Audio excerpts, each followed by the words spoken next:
I rise to comment briefly on Russian interference in the electoral processes of this country and across the West and in the governance of many of Russia's own neighbors. We are in the middle of a civilization-warping crisis of public trust in this country. This isn't about the last 2 months. This isn't just about the last presidential election. This is fundamentally about the last few decades of declining public trust in a broad range of our institutions. The press, political parties, executive branch agencies, the Congress, and beyond. Russia is not unaware of our own distrust of each other. Russia is not unaware of our own increasing self-doubt about our shared values. Russia is today very self-consciously working to further erode confidence in our self-government by pulling at the threads of our public and civic life. Moscow's influence campaigns don't start by creating wholly new problems out of thin air, but rather by exploiting fissures that already exist in our civilization. The simplest way for Russia to try to weaken us is by trying to exploit the places where we are already weak and the places where we are already distrustful, the places where we are failing to pass along a shared understanding of American values to the next generation. The sad state of modern politics and the explosion of digital media are proving to be ripe targets for many of our own internal doubts and our own discord. We, all of us, Republicans and Democrats, the legislature and the executive branch, are ill-prepared for the challenges that are already on our doorstep, let alone what comes next with the acceleration of these kinds of technologies. Today, in the Wall Street Journal, we in this body were rebuked.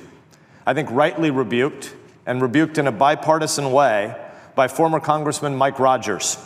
Chairman Rogers, a Republican, served as the chairman of the House Intelligence Committee from 2011 through 2015. And I'm going to read his op-ed rebuke into the record today. But I would humbly ask that all 100 members of this body calmly and self-critically consider carefully Chairman Rogers' argument. For his argument is not fundamentally against Republicans alone. It's not against Democrats alone. He's offering double-barreled criticism of all of us in the Congress. Criticism of both parties. Why of both parties? Because Russia's influence campaign is a really big deal. Are we Republicans listening? And also, because our response to Russia's influence campaign is not primarily about who you supported last November in the presidential election. Listening to the Democrats, it's sometimes hard to understand if that side of the aisle remembers that basic fact about what Russia's influence campaign was up to. Russia's goals in our most recent election were not initially about one candidate versus another candidate. We need to underscore this. There are particulars that those of us who spend time reading classified intelligence know we can't discuss in this unclassified setting, but the big, broad point is simple and needs to be shouted. And that is that Putin's fundamental goals are about undermining NATO. Putin's fundamental goals are about making us doubt our own values, the freedom of speech, the freedom of religion, freedom of the press, freedom of assembly, the right of protest or redress of grievances. The Kremlin isn't attempting an influence campaign to make Americans believe that the sky is green or the grass is blue. He's trying to undertake an influence campaign to make us doubt our own First Amendment values. The Kremlin wants us to believe that our society is as corrupt as the thugocracy that Putin and his cronies are trying to advance. That isn't true, but if you listen to us in this body, we regularly do very little to restore the kind of public trust that Putin is actively working to undermine. And so I ask that each member of this body would humbly and carefully consider Chairman Rogers' rebuke to the Congress this morning. Again, from the Wall Street Journal, Chairman Rogers. Headline, America is ill-equipped or ill-prepared to counter Russia's information warfare. When historians look back at the 2016 election, they will likely determine that it represented one of the most successful information operation campaigns ever conducted. A foreign power, through the targeted application of cyber tools to influence America's electoral process, was able to cast doubt on the election's legitimacy, to engender doubts about the victor's fitness for office, to tarnish the outcome of the vote, and to frustrate the new president's agenda.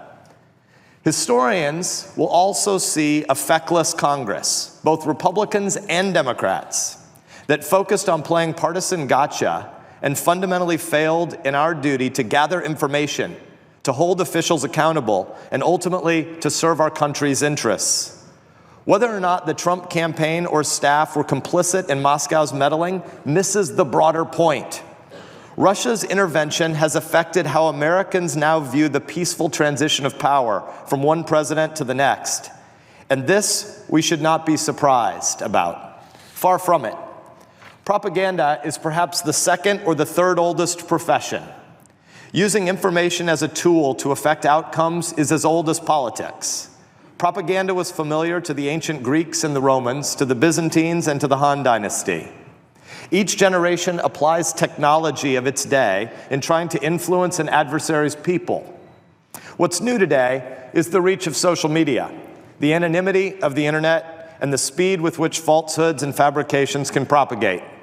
Twitter averaged 319 million monthly users in the fourth quarter of last year.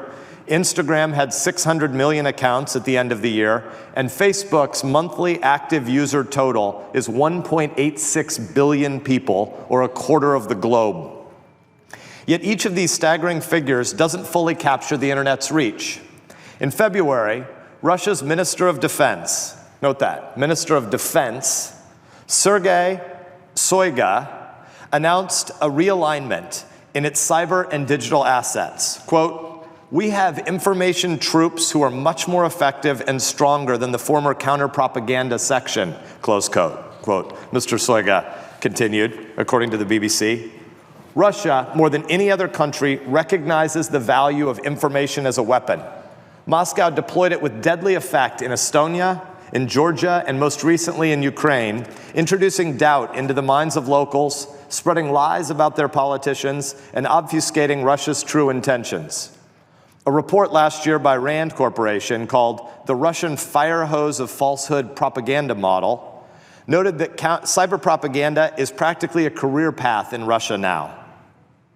A former paid troll told Radio Free Europe that teams are on duty around the clock in 12-hour shifts and that he was personally required to post at least 135 comments of not fewer than 200 characters each. In effect, Moscow has developed a high-volume, multi-channel propaganda machine aimed at advancing its foreign and security policies.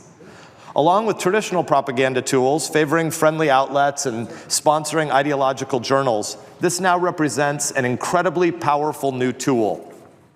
Now, let's extrapolate that one step further. Apply botnets, artificial intelligence, and other next-generation technology. The result will be automated propaganda, rapid spamming, and more. We shouldn't be surprised to see more of this in the future. Imagine, if you will, an American senator who vocally advocates a new strategic forces treaty with European allies. Pausing from the article for a minute, it's interesting to note that that is the debate we're actually having in the Senate today. We're talking about expanding NATO to include Montenegro. Picking back up, Moscow, feeling threatened, decides to launch a directed information campaign to undermine that senator. His emails are breached and published, disclosing personal details and family disputes, alongside with draft policy papers now without context. Social media is spammed with seemingly legitimate comments that oppose the senator's policy positions. The senator's phone lines are flooded with robocalls. Fake news articles are pushed out on Russian-controlled media, suggesting that the senator has probably broken campaign finance laws. Can you imagine the disruption in American society at that moment?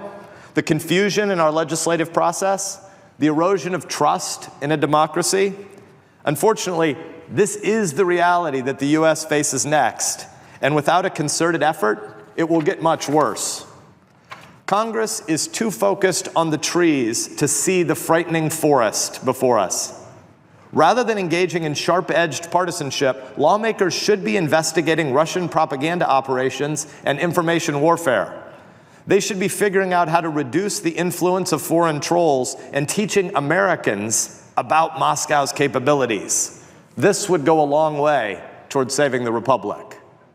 That's the end of the op-ed. Again, this was Chairman Mike Rogers, who led the House Intelligence Committee from 2011 to 2015, writing an op-ed in the Wall Street Journal this morning. Here's what he's really saying. What he's saying is America has a future in foreign policy and national security and global security that's going to have a lot more propaganda. And that a body like this, the Congress generally, but the Senate in particular, has an obligation to help make sure the American people understand Moscow's capabilities and their intentions. And their intentions are to make us doubt our values. Their intentions are to make us doubt our investment in NATO, the most successful military alliance of the last 2,000 years. Their intentions are to exploit the ways that we already distrust each other in ways that should be Republican versus Democrat policy fighting about particular forms of government intervention in the economy, for instance, but that are subordinate to fundamental American beliefs about who we are as a people and the things that we believe together before we're Republicans and Democrats. But if you listen to this body right now, would you have much confidence that the American people hear people that come together and believe things that are pre-political and pre-partisan first? Do we have shared American values that we know how to trumpet? Do we have ways to celebrate together the things that fundamentally make us Americans well before we're Republicans or Democrats? I worry that if you watch cable news any given night right now, you would not, as an American citizen, have that as a takeaway. Instead, you would hear Americans saying, American public listeners and viewers to those radio shows and those cable shows, thinking that the great divide in the world is between Republicans and Democrats. That's actually not true. I'm the third most conservative guy around here out of the 100 by voting record, so I care deeply about Republican versus Democratic answers to most of the policy fights we have. But those things are radically subordinate to the things we believe in common about the dignity of people who are created with rights. The government doesn't give us rights, that God gives us rights by nature, and we come together as a government to secure those rights. That the rights of free speech, press, assembly, and religion are fundamentally American things well before we get to any of our policy bickering. And yet, if Americans listen to us in the Congress most days or most weeks or most months, I bet their takeaway is that Republican versus Democrat is the great divide, and we shouldn't trust anybody across that aisle. Well, guess what? That's exactly what Putin is trying to do. His fundamental objective is to make Americans doubt our own values and to doubt our own civilization so that we fight with each other first instead of agreeing as Americans first and then fighting about a bunch of important policy things, but first agreeing who we are as Americans. And the future that we face is a future where there's going to be a lot more propaganda that tries to exploit our internal divisions to begin with. And it makes it all the more critical that a body like this exists to help 320 million Americans with a lot of diversity and a lot of disagreements about really important things. They ought to trust that an institution like this exists to restore some sense of those shared values, exists to restore some of that shared trust.